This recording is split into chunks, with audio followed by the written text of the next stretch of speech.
So we all knew that Lauren was a major creep from 90 Day Fiance, but I never expected his story to end quite as brutally depressing and creepy as it did. I don't want to spoil too much, just make sure you drop a like on this video if you want to support my channel. Happy New Year's to all my homies out there. And without further ado, let's get right on into it. So Lauren hits up a magic shop because if you remember the first time he met Faith, there was a little bit of a magic show that went on with a rose, and I guess he wanted to call back to that moment because he's deciding it is time to propose before he has to go back home and be homeless in America. As we all know, this dude is only doing all of this so that he can escape homelessness. So after he decides on this stupid prop of the can of Pringles that opens up and oh, there's a crazy felt snake in here that was jammed up in this bottle. That's awesome. His idea is he's gonna tie a ring to it. And he expects Faith to just really be wowed by this moment. So needless to say, the time is upon us. I know it seems like I'm rushing, but I want to get to the good bits, all right?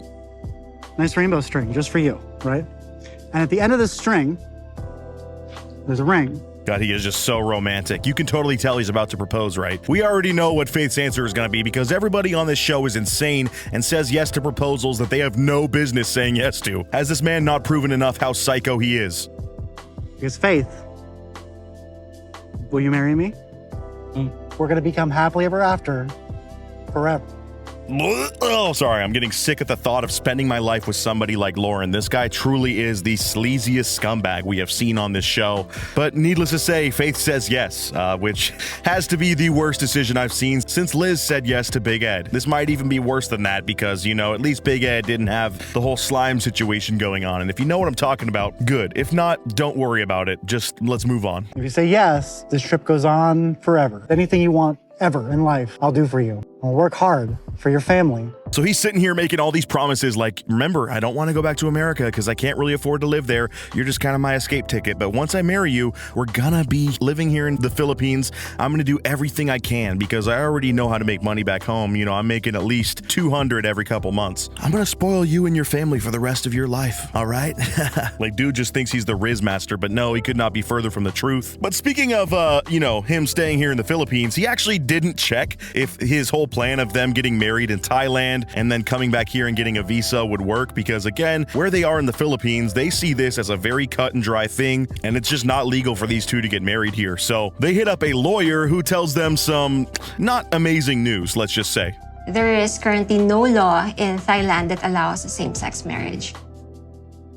So yeah, it sounds like that whole Thailand plan wouldn't work. And he's like, oh, but I have friends that got married in Thailand and, that was considered same-sex marriage, so why can't I? Needless to say, his whole demeanor changes here as he realizes this get out of America free plan that he's been devising. And remember, he tried marrying Faith's mom. He was that desperate. He literally just needs a ticket out of America. And he's realizing this is not going to be the ticket that he thought, while also realizing he's already proposed. If this isn't further proof that this guy could not give a damn about Faith and just needed that final piece of the puzzle in order to escape homelessness in America, I don't know what is. I mean, he's completely using her. Same-sex marriage is valid in Taiwan, and I think the visa requirements is not that strict. And they're like, you can go to Taiwan if you want, but still, when you come back here, it's going to be hard to get a visa. It's not really going to work like it did in your head. And more, his smile is just fading off of his face, and we see the true Lauren come out as the desperation and sadness reaches the surface. So they'll just deny it? Forever? But as for the US side, you guys will allow her. Oh, great. And now he's hearing about how it would totally be easy and possible in America. I mean, you can just have Faith apply for the K-1 visa or whatever it's called. You two get married and that counts, But there's one little problem. Apparently, that visa, you need to be making a certain amount of money in order to, sponsor somebody's way into coming into America, which he is not making any money at this point. It sounds like he was doing some very loose kind of gig work that really wasn't making him much money. I don't think my joke earlier of $200 every couple months was very far off. This man is completely homeless, has no serious job. How is he gonna get this visa approved? And that's not even what he wants. That's his worst nightmare, because then he has to battle capitalism for two people instead of just one, and he's already been losing that battle. And you could see he's just picking at his face. He is so nervous trying to self-soothe and rock in this chair. If you can't tell, I watch a lot of Iwoo videos. This is just some straight up interrogation footage breakdown right now, but seriously, this guy is nervous as hell as he's realizing his plan is foiled and now he's committed to marrying this person that he really doesn't care about. I mean, truly, this is some monster behavior, but I'm also so happy to see it happening to someone like him. He truly deserves it. I am so happy right now. So I make no money at all. I can't afford rent.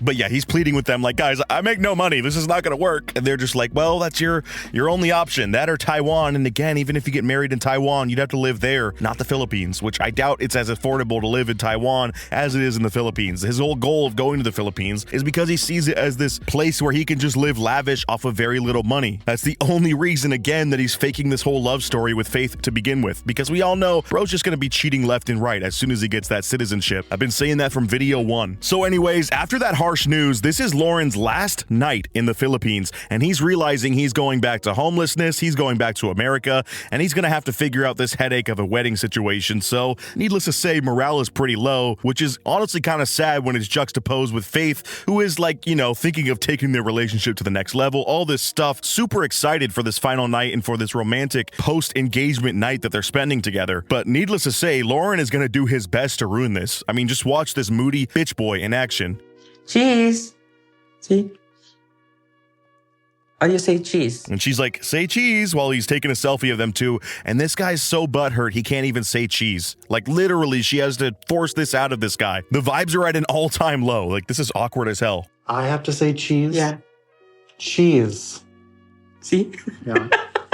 Like, what a middle schooler response. Oh, I have to say cheese now? Fine, cheese. Thanks for accepting to, you know, marry me earlier, but still I'm pissed off. Like, dude, be happy. You're about to get married. Even if it's not as, you know, storybook as you want, but what we're seeing here is fully a mask-off situation, and I'm not talking about future. We are seeing the true Lauren, the true monster that's been lying beneath the facade of the smiles and the happiness. This is a man who was simply trying to use somebody and was using them emotionally for months, hoping that they would be his escape from being homeless in America. And now that he sees that this isn't his free meal ticket out of the US, he is not keeping up the pretense of him being happy or that he's in love anymore. Like, truly, he is just fully in douchebag mode at this point. Right now, I'm in my head about everything. I had pictured a life with Faith in the Philippines. And this idiot really thought his life was just going to turn out like a storybook ending and he was going to get to move to this new country all willy-nilly, when his dumbass should have done the research and talked to a lawyer before committing to this. Why did you commit to it and then talk to the lawyer, dummy? Well, I guess if he was truly in love, he might have gone about it that way, but for somebody who's trying to be as calculated as him just to, you know, gain citizenship in this new country, you should have done your damn research, dude. I do not feel bad for you in this moment at all. And in a super creepy turn of events, Lauren just gets incredibly intense here and just makes direct eye contact with Faith as he quite angrily smashes a beer can. I don't know about Faith, but if this was me, I would be getting very creepy, like scary vibes, especially if the cameras weren't here. Obviously, the producers are going to have security. They can help you out if this dude goes mental, but it looks like it's heading in that direction. Lauren is giving me serious, creepy, run the hell out of here vibes right now. I've got a couple of friends that are like, yeah, come live with me, but I don't know which one I want to live with. And Lauren explains he's got a couple friends he could fall back on, but doesn't really know what he's going to do back in America as he picks up this butter knife, which is not inherently scary by itself, but it's what he starts doing with it that is just creepy. And again, it's mixed with a very stern, angry, serious face on his end and direct eye contact with Faith. What? And Faith is like, bro, please stop doing that. Like, you're scaring me, which to some people, it might be like, oh, it's a butter knife. You're really that big of a snowflake. It's scary. But you're dumbasses that can't read into context already. So I'll explain it to you. You're alone in this hotel room. Yes, there's cameramen, but you're alone with somebody who you're about to be alone with for the rest of your life. And they're giving you very creepy vibes after receiving bad news. After they've already lied to you, manipulated you, tried to marry your mom, all these red flags. I'm sure it's just all adding up in Faith's mind right now. And that's when you kind of sit back and realize the bigger picture. Like, I do not want to spend the rest of my life with this person. Also, they're scaring the hell out of me. I totally agree with these feelings. You know, I'm scared what you do. You're scared of what I do.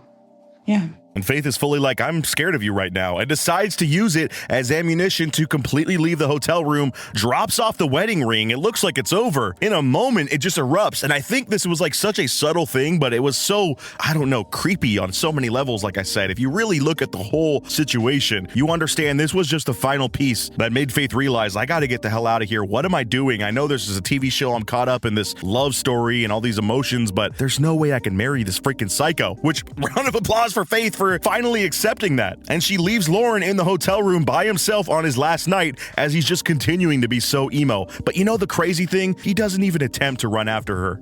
I'm sad that I upset Faith, I guess. Like, that's something I don't like doing. Yeah, you're an upsetting ass person. Like, even just looking at you visually, it upsets me. So I understand why Faith has been so continually upset with you. The deflection is unreal with this guy. He just never takes accountability either. He's like, I'm sorry she was mad that I was, creeped out or anything by my fidgeting with a butter knife, but that's literally all it was. Like, no, dude, you were making eye contact, like faux stabbing your hand out of anger. And there was definitely some not so subtle undertones of anger and resentment there as you were doing it. So if Faith wants to run off on her last night, I'm just going to let her. And he fully admits, you know what, if she wants to go, I'm just going to let her. And that's because, again, the mask has been lifted and he doesn't have to act like this is going to work out for the sake of him leaving the country anymore. Now that he realizes how much of a task and actually kind of almost impossible it would be for him to live in the Philippines full time with Faith, he doesn't have to keep acting like he's in love with Faith. And that's the saddest part. I am so heartbroken for her right now. I just hope you're happy one day. With somebody. Of course, not me. Yeah, of course not you, bro. In fact, I'm sure as soon as you get on that plane home and Faith realizes you're officially out of this country, the happiness meter is going to go off the charts. Maybe not immediately, but damn, it will soon. Because you are just a scourge on anybody who you come in contact with. Okay. Okay. Take care and You too. bye-bye. Bye-bye. Man, all that time and money spent, really the rest of your money that you had before being fully homeless, and all you get is a little elbow touch, a pity elbow touch as you leave. That's gotta burn. Oh, and I'm maniacally laughing, but this is just crazy that I've been along for this whole ride, this whole season, rooting against this dude. I was really scared in that final quarter here when I realized, oh man, they're really gonna do this. They're gonna get married. But no, it all turned out the way I wanted it to. Lauren is not somebody who is deserving of love. And if you follow along for this entire story, let me know what the most creepy moment was from him that you personally saw. And let me know if you agree this is the most beautiful ending we could have possibly seen. We might see more of him on the tell-all, I'm sure of it. But other than that, I think that's the end of Lauren's story. So make sure you drop a like and subscribe if you haven't already. And check out my other 90 Day Fiancé videos that I've done in the past. Much more to come in the future. As always, thanks for watching till the end of the video. And until next time, peace out.